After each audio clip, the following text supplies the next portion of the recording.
Perkenalkan, nama saya Hasna Juliana. Saya merupakan salah satu peserta laksana CPNS Kota Banjar, gelombang 1, golongan 2, angkatan 4, di Pusdikmin Lendiklat Polri tahun 2026. Saya sendiri berasal dari instansi RSUD Asih Nusa Dalam Sari Kota Banjar sebagai asisten apoteker terampil. Di sini, saya akan memberikan cerita pengalaman saya selama mengikuti pembelajaran secara sinkronus dan asinkronus selama kegiatan e-learning Latsar CPNS. Sebelumnya, kita ketahui dulu yuk, apa itu sinkronus dan apa itu asinkronus.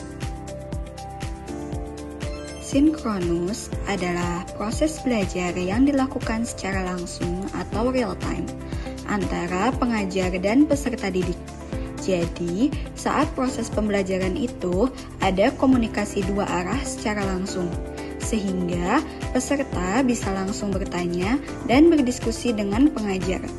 Pembelajaran biasanya dilakukan secara tatap muka, baik secara langsung ataupun platform online.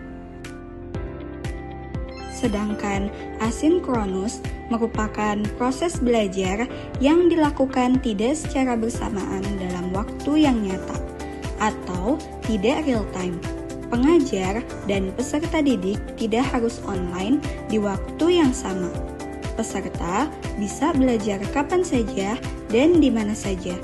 Jadi, materi bisa diakses kapanpun dan komunikasi terjadi secara tidak langsung. Pada pembelajaran sinkronus, saya belajar mengenai wawasan kebangsaan dan nilai-nilai bela negara. Dimulai dari definisinya, kemudian sejarah pergerakan nasional, juga ada mengenai 4 konsensus dasar kehidupan berbangsa dan bernegara. Pada materi tersebut juga saya belajar 3 fungsi ASN.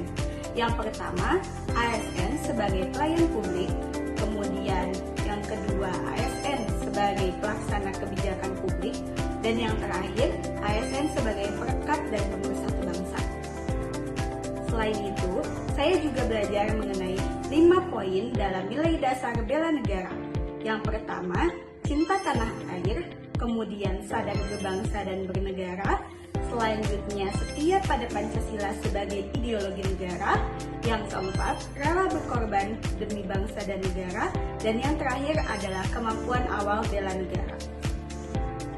Pada pembelajaran sinkronus ini dilakukan melalui Zoom meeting, di mana terjadi komunikasi dua arah secara langsung antara pengajar dengan peserta didik.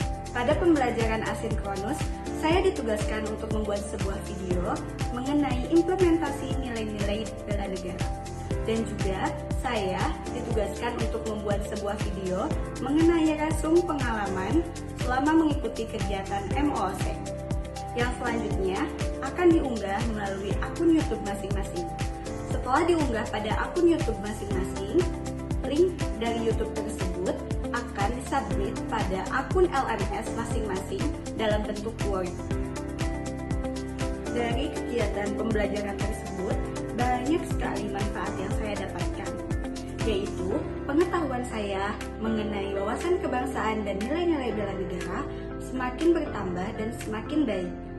Saya juga belajar mengenai manajemen pengelolaan tugas melalui LMS atau Learning Management System. Selain itu, saya juga belajar bagaimana bekerja sama yang baik melalui tugas-tugas kelompok yang telah diberikan. Selanjutnya, saya juga belajar mengenai bagaimana memanage waktu dan lebih mengenal diri saya sebagai seorang ASN.